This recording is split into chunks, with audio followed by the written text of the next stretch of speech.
Hey guys, welcome to another episode of the Psychology of Selling SaaS. And basically in this video, I'm going to show you a graph that is basically going to change how you think about the customer journey and how you think about when you need to market to a certain potential customer so they are more likely to convert, right? So basically, this is the graph that I'm talking about. I know this might look a little bit weird. Basically, what this is like the emotional states of a potential customer during the buyer's journey, right? And this might sound a little weird, but I'll show you I'll basically break all of these phases down so we really understand it.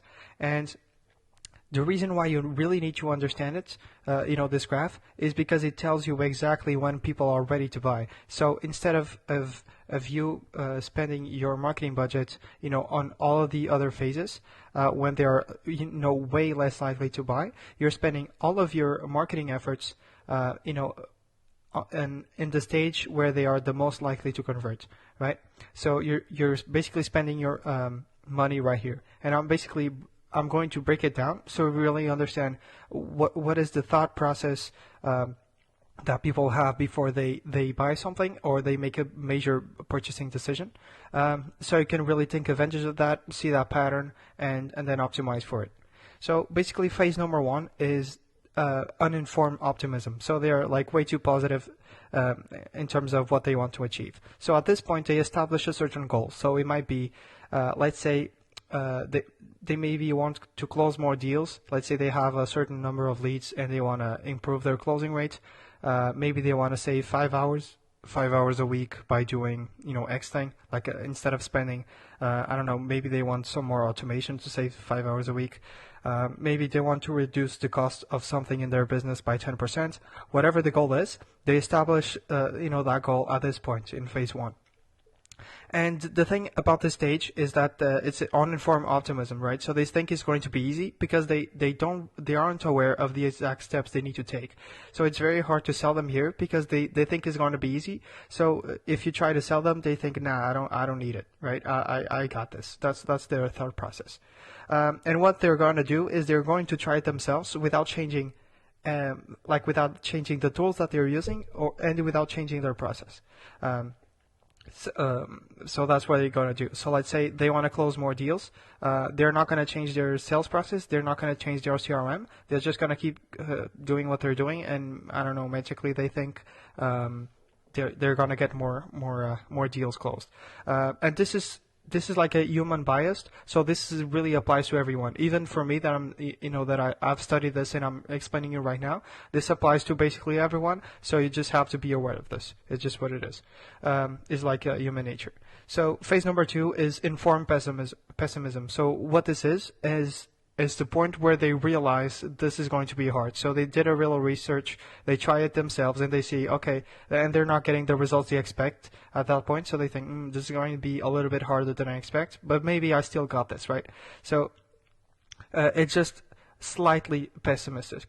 And the thing here is that people, most SaaS companies, they try to sell it here. Like they see people having a problem and they try to sell it and they jump on demos with people that are at this stage.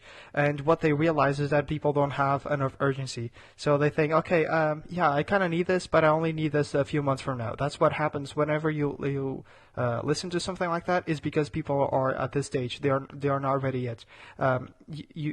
Basically, the pain of using their current tool, using the current, maybe they're using like a spreadsheet or maybe they're using a competitor's product or something like that, is just not painful enough. They haven't felt the pain to where I say, okay, I have to switch because I can't bear this anymore, and I'm not going to get the result if I don't switch. So right here, they still don't have the urgency. So they are very close, but this is whenever you lose a deal because of urgency, is because they are in phase two. So phase number three, which is when you should be selling, is the tipping point. And this is the thing that I'm always preaching to SaaS companies, is you need to identify this tipping point. You need to know exactly when this happens and how this happens. So basically, something went wrong. Maybe they missed a deadline. Maybe they missed a revenue target. Maybe they can't really deal with the opportunity cost that from using the current process or the current tools that they're using. So something went wrong that they say, okay, I need to stop fucking around. I need to get something. I need to get something new. I need to get this problem fixed. So usually they, like I said, they miss a deadline or a revenue target or something like that, and makes the pain like 10x. 10x bigger, like 10x more painful. And this is when urgency is at its peak. And what that means is when they're less likely to negotiate on price. They close very fast, and they are just easier to convert, right? Then phase number 4 is informed optimism, and this is when SaaS companies also try to sell, most of the times, and what happens here is after that tipping point, they start looking for solutions, right? And when they understand what the solution is, by themselves without someone telling them, and that's the work that you need to do in phase 3. So if you're the guy that shows them what the solution is before they realize it themselves, you're the guy that's going to close them for a lot more money than they're willing to pay for in phase 4, because they already know what the solution is. And this is when they start competing for price, and when people start competing for features. So whenever you see the other solutions on your market that are not as good as yours, and they're competing for price and for features, that's because they're targeting people in phase number 4, because they don't know what they're doing. They don't know how to identify the tipping point. Then phase number 5 is success. Like they have clarity. They achieve the result that they got because they bought a new tool. Maybe it doesn't mean it's your tool. Maybe they basically found a solution, right? So at this point, you have almost no chance of converting, regardless of the features that you have or the price, because they're gonna get used to the solution that they found on phase 5 until they think of a new goal and they go through the journey again. They go through that graph again.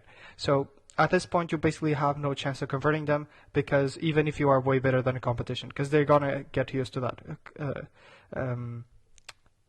They're gonna get used to that solution, and they're not gonna. They just made a decision. They're not gonna be willing to change it.